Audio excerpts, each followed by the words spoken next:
This is Agriculture Today, and I'm Shelby Varner with the K-State Radio Network.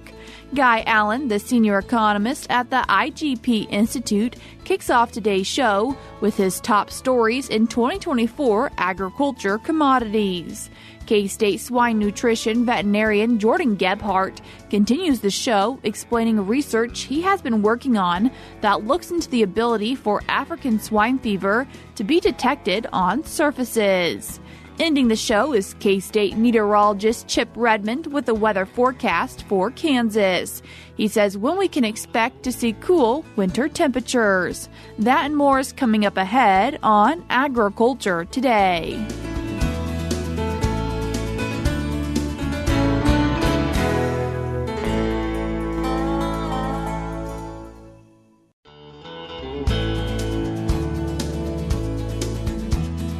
You're tuned in to Agriculture Today, and we start our Friday show with the senior economist at the IGP Institute at K-State, Guy Allen. Guy, thanks for joining us today.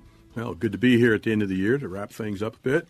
Guy, today taking the time to look at some top stories in ag commodities from 2024, and the first one, our new president. Yes, probably one of the biggest impacts we've seen on the markets, and I think next year seen in future trade is the re-election of Donald Trump. It's probably one of the most momentous comebacks in political history.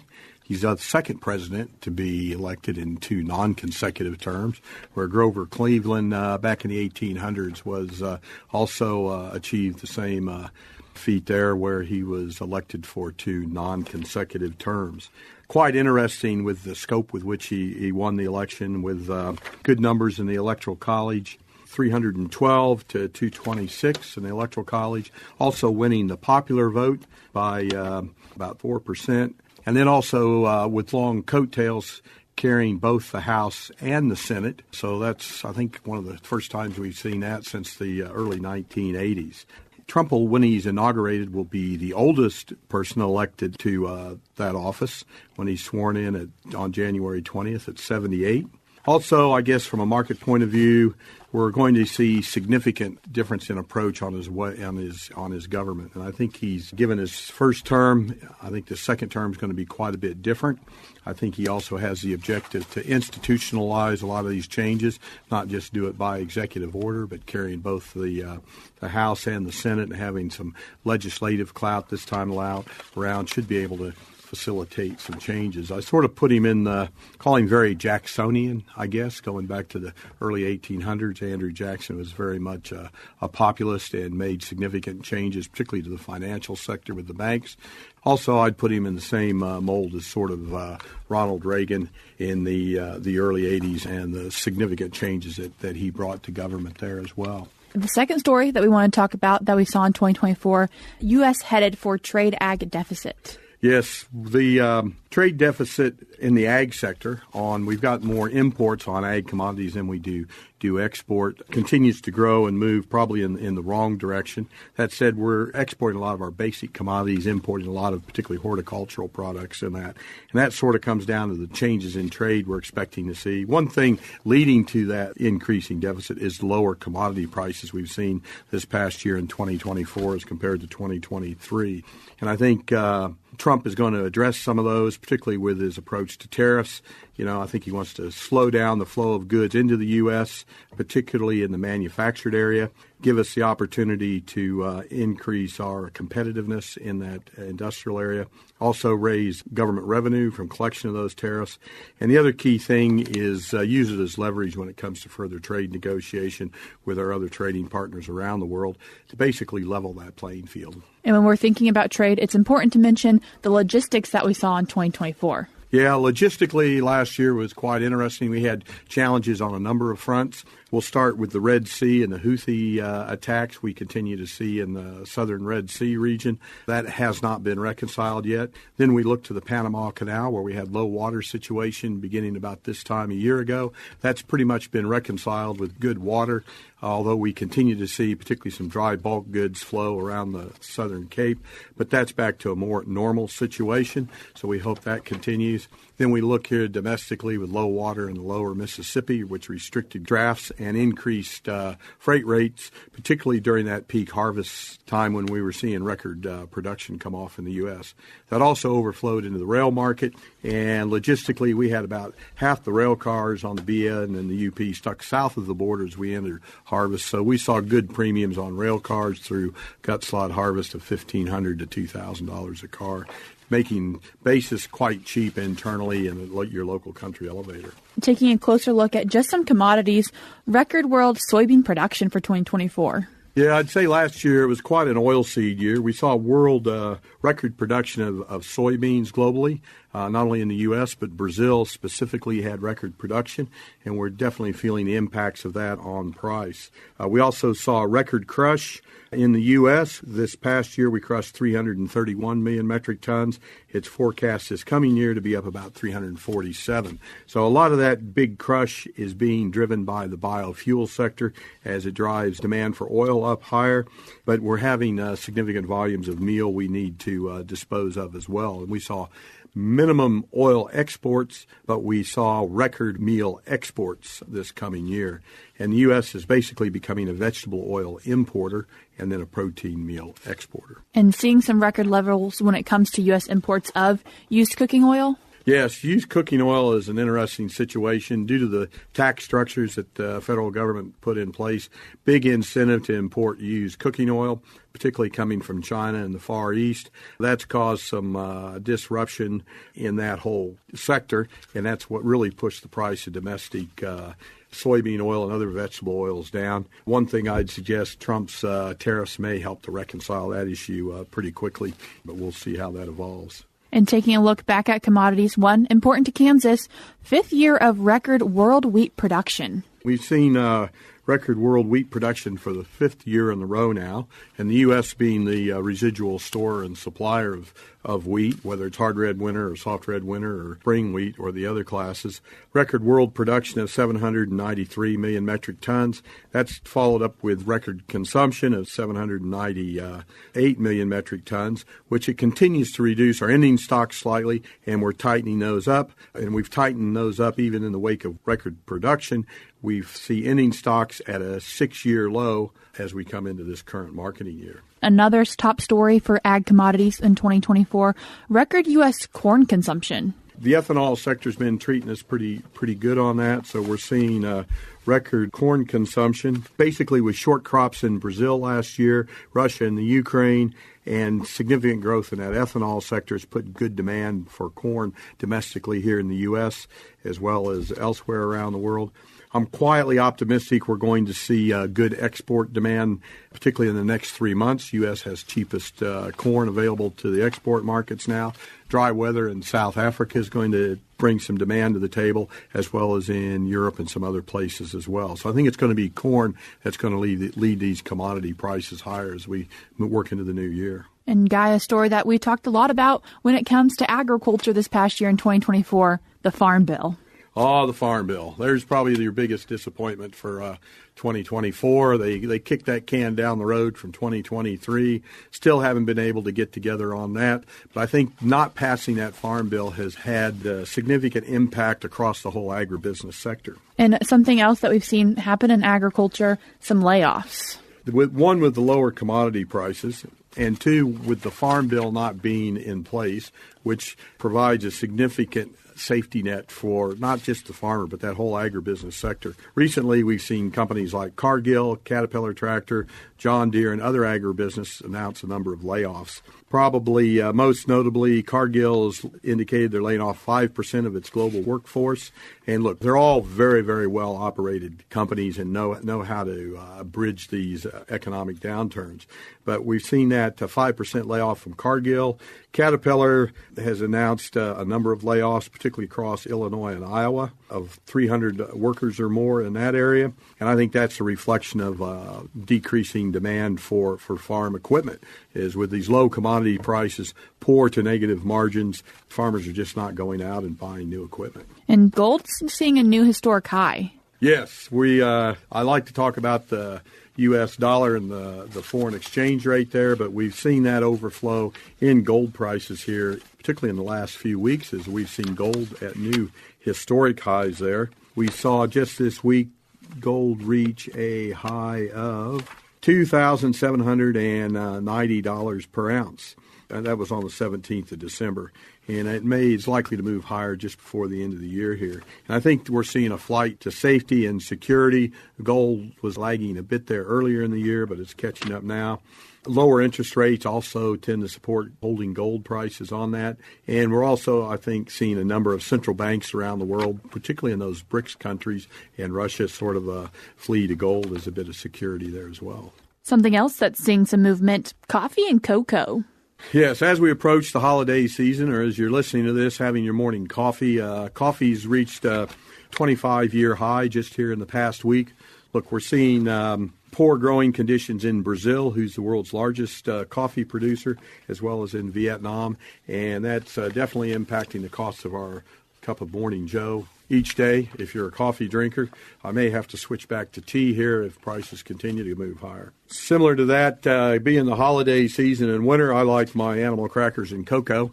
Cocoa prices are surging to new historical high there as well, particularly with dry weather in West Africa, which is your big cocoa producing areas, and other places around the world. We've seen cocoa rally to $11,933, that's pretty pricey. So if you've got, I would be collecting and going long cocoa with your Christmas candies and that, and if you got the capacity to store that going forward, surely encourage you to do that. I know my kids will.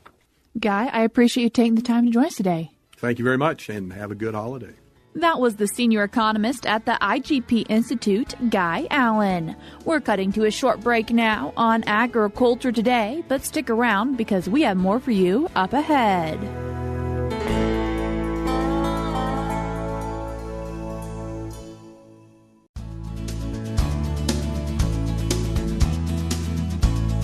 You're tuned in to Agriculture Today, and we continue our show talking about African swine fever detection with K-State swine nutrition veterinarian Jordan Gebhardt. Jordan, thanks for joining us today. Thanks for having me. Glad to be here. Jordan, just a quick reminder, what is African swine fever? Yeah, so ASF, or African Swine Fever, is a devastating viral disease that affects pigs. That can be domestic pigs, pet pigs at home, but also wild pigs, wild boars as well. It's a disease that's been around for many, many years, and most recently has been spreading quite rampantly globally. Asia and in countries such as China, Vietnam, the Philippines, the last number of years have been devastated by this very, very impactful disease. So ASF affects swine of all ages, and it can result in a very high morbidity and mortality. And one of the biggest limitations, and very important to note, that it does not directly impact human health in any way. So the virus poses no risk to human health, but it does have huge implications on the ability to trade with export partners. Today in the United States, our swine herd, we do not have African swine fever, and it's very, very important that we maintain that status. If we were to be infected here in the U.S. with ASF, that would immediately shut off our export to our trade partners. And in the U.S. swine industry, somewhere between 25 and 30% of the pork that we produce in the United States is exported. And if we were to be diagnosed with ASF, that would have significant implications for our ability to export and continue trade with our trade partners. So devastating disease, not currently in the United States, and we're taking a lot of biosecurity measures in the swine industry to make sure we keep this very devastating viral disease out. And Jordan, working on a team to understand more about detecting African swine fever, but what was some previous research that's helped lead you to where you are now? So in the late 2018-2019 timeframe, ASF had been in Eastern Europe and Sub-Saharan Africa for many, many decades. But then it moved into regions of Asia and quickly expanded the global reach of where ASF was. And that timeframe, we were working with a production system in Vietnam that had feed mills, that had farms, and we wanted to understand what ways could their biosecurity practices be improved. So we went in and took some techniques that had been developed and refined here at Kansas State with a previous disease about a decade ago, porcine epidemic diarrhea virus, and we looked at ways how could we apply that science to what they were challenged with ASF to identify gaps in their biosecurity practices. And one of the ways that we would go about doing that is what's called environmental sampling. So if we have a surface, a truck tire, or the cab of a truck, or a surface within a feed mill, a concrete surface of flooring, how do we detect and best assess whether there's viral contamination present on that surface or not? That's where environmental sampling comes in, and there were several ways to do that. One of the most simple ways is we take a small 4-inch by 4-inch piece of cotton. We would moisten that with phosphate buffered saline, and then simply swab or wipe that on that surface, put it into a tube, add some more PBS, shake it up, and then take that sample to be able to do our diagnostic test. Works very well. Supplies are readily available, but there's a lot of questions related to, is that the best technique, or could we refine and improve it in any way? And that led us to a recently active and ongoing project here at Kansas State where we aimed to how can we improve that process? Are there better ways that we can extract any surface contamination, get that into a tube to be able to do and perform the diagnostic test the best we can to say whether that virus was present or not? And based on that answer, that then drives the practical application of are there biosecurity practices that we can improve to make sure that that contamination doesn't exist. So we've been working on most recently and are very excited about is the refinement and improvement of our ability to use environmental sampling to detect whether ASF is present on a surface or not. What are some things you've been able to refine for ASF detection? What we've learned is that there's a variety of different ways that it can be done. The sampling device that's used to collect the sample, very quick and dirty. That cotton can be found in any pharmacy. Phosphate buffered saline or PBS is readily available as well. So in a disease outbreak situation, we can move very quickly. There are some ways we can improve it with some other more complicated sampling devices. A sponge stick, for example, which is widely used in the food processing industry, can slightly improve the diagnostic sensitivity, so it depends on the goal. If we're in a disease outbreak situation where we only have readily available resources available, we know that gauze cotton technique can work very well. If we're in a research setting and we really want to maximize our ability to find a sample virus, if it is present, we have some techniques that are a little bit more complicated to apply in the field, but from a research setting can be very applicable as well. So altogether, there's a few different options is what we found within the research, but collectively this information allows veterinarians, producers, as well as our federal diagnosticians to best pick the tool from the toolbox to meet the goal of what they're trying to accomplish. So something that's not currently really being used in the U.S. for African swine fever, but something that could be used if we unfortunately do see it? Absolutely. So the findings of the research can be applicable immediately in those areas that do currently have ASF, areas of Asia, areas of Eastern Europe. The learnings in the published research can directly be applicable to producers currently facing it. In a very unfortunate event that someday we were to be infected with ASF, we could immediately apply those techniques here in the United States to be able to do that. And another area where this currently we're not doing any routine testing of shipping containers from areas that are affected by ASF. We bring containers, feed ingredients, trucks into the U.S. from those areas. We're not currently doing any routine monitoring to see if those surfaces do have ASF present or not. But in the event that our federal partners decide to look into that a little bit further, we've refined and we've optimized the techniques to give the best diagnostic result we can. So results immediately applicable today in many parts of the world, and we have them in the toolbox readily available in the event that we were to have ASF detected here in the United States. Jordan, any research looking forward for this ASF detection or detection of anything? Yeah, one of the big areas that continues to be a question, so all this research was focused on surfaces, shipping containers, trucks. One of the big questions remaining is feed. We bring a lot of feed ingredients from areas of the world that are affected by ASF. Recently, our team here at K-State has been involved with a program called the U.S. Swine Health Improvement Plan, or the U.S. SHIP program, which is a partnership of producers, state officials, as well as our federal officials and the USDA to be able to to improve and optimize animal health in the swine industry and more rapidly respond to an ASF outbreak to maintain continuity of business the best we can and maintain our trade partnerships and export ability. So part of that program, we're focused on feed. And we bring in so many ingredients from China, as an example, or other areas that have ASF. What practices do we apply to those feed ingredients to make sure we're not bringing ASF into the U.S. on those feed ingredients that we end up feeding to pigs? So there's been a lot of work that's been done in that area over the last number of years, again, extending even back into porcine epidemic diarrhea virus.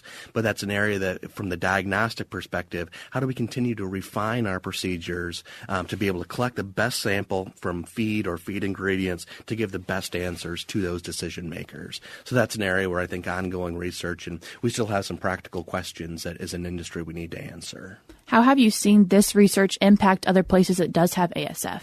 So going back to our working partnership in Vietnam, it was a very interesting story where they wanted to evaluate and understand how biosecurity measures could be improved. So we went in and they were disinfecting feed trucks when those trucks would leave the farm and come back to the mill. But one of the areas they were not looking at was the cab of those feed trucks, the floor mats, the steering wheel, because the drivers were supposed to stay in the cabs of the trucks when they go to farm.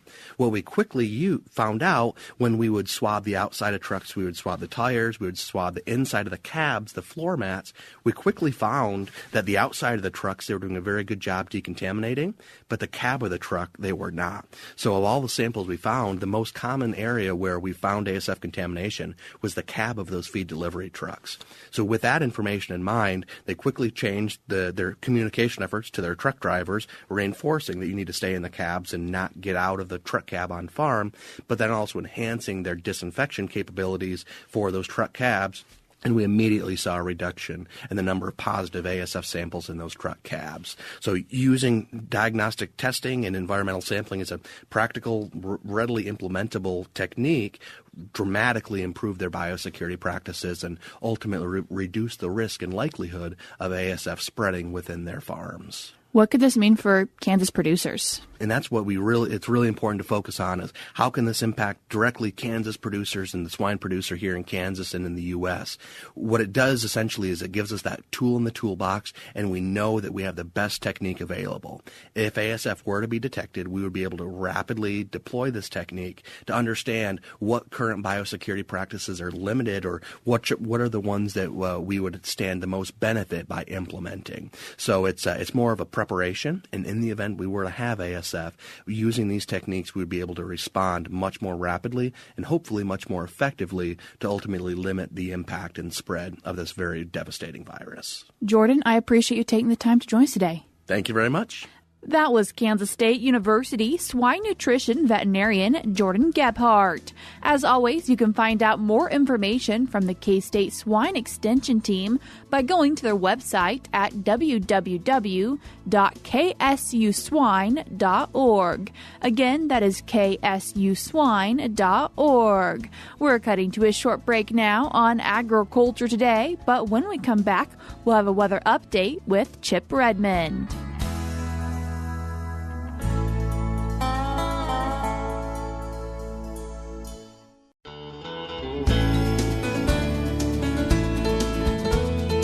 You're tuned in to Agriculture Today, and we end our Friday show with a weather update with K-State meteorologist Chip Redmond. Chip, thanks for joining us today. Yeah, thanks for having me. Chip, this past week we saw some precipitation in Kansas. We did. We had a storm system that went through over the weekend that missed some parts of the state like the Southwest, but as it developed and moved off to the east and northeast, we saw a good amount of precipitation for some places in north central Kansas and in eastern Kansas. The heaviest rain amounts were localized for the most part. We look at north central, some areas got 1/2 to 6/10 of an inch of rain. Around that Republic County area to south and west to Mitchell County, that's the area that has not seen much drought improvement over the last several weeks, and they just need more moisture like that. And what was interesting about this storm system, though, is it had a lot of cold air in the upper levels of the atmosphere that developed a lot of instability. And we had several thunderstorms go through that region, that north central region, overnight. that were associated with a lot of lightning and hail. There was hail that accumulated on the ground in some places, up to an inch deep, I saw. So not the kind of weather we would expect for December standards by any means, but it is Kansas after all, and we do tend to see that kind of weather any time of the year. What are we going to see for precipitation and temperatures as we look ahead? Overall, conditions, at least over the last week, have been at to slightly above average temperature-wise. Even the colder days have still been above average. We have had a front come through overnight Thursday into Friday morning, and that resulted in some gusty northwest winds and much colder temperatures. It's just a glancing below of a pretty cold air mass, to be honest with you, that's impacting northern United States and northeastern United States.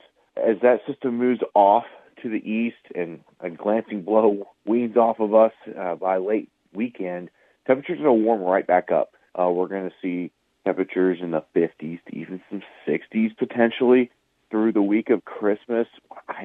Struggling to even get below freezing for a lot of states, I think, next week. So much warmer temperatures, certainly above normal. We're talking 10 to 15 degrees above normal. And it's kind of a continuation of this warm December we've had and a really warm year overall. We've only had a few periods of colder temperatures.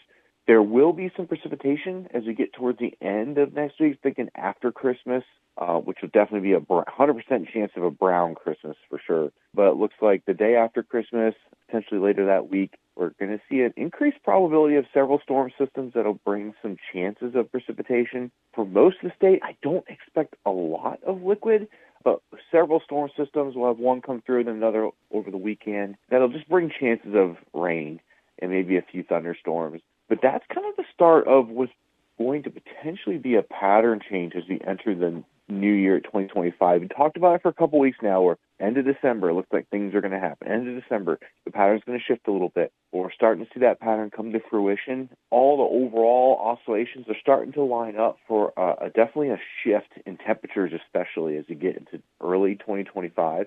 That is favored by multiple things, one being the snow cover in Eurasia has dramatically increased over the last week. That's going to be some potential cold air for us later. And then we're also seeing the weakening in the polar vortex that's going to potentially allow some of that cold air to come southward. So we're watching that carefully, especially because, we get normal temperatures in here for an extended period of time, or even like 5-6 degrees below normal. That's going to feel significantly colder than the temperatures we've observed over the last month. So just a little concerned with especially cattle and maybe even some crops that are just not quite acclimated to true winter conditions should it come to fruition in January. Chip, a great time just to mention then a few of the tools you guys have available for producers on the Mesonet. Yeah, this is a good time to start watching that. Animal comfort, obviously the next 7 days, I don't see a big concern, but beyond that, we'll better start watching the forecast. Go to mesonet.ksu.edu. That's mesonet.ksu.edu. Hit that menu in the top left, those 3 bars, and go to agriculture and animal comfort, and you can look at the current conditions as well as the forecasted 7-day conditions. Chip, I appreciate you joining us once again and giving us our weather update. Yep, thanks for having me. Merry Christmas. That was K-State meteorologist Chip Redmond. That's all we have for you this week on Agriculture Today, but we'll be back with more for you on Monday.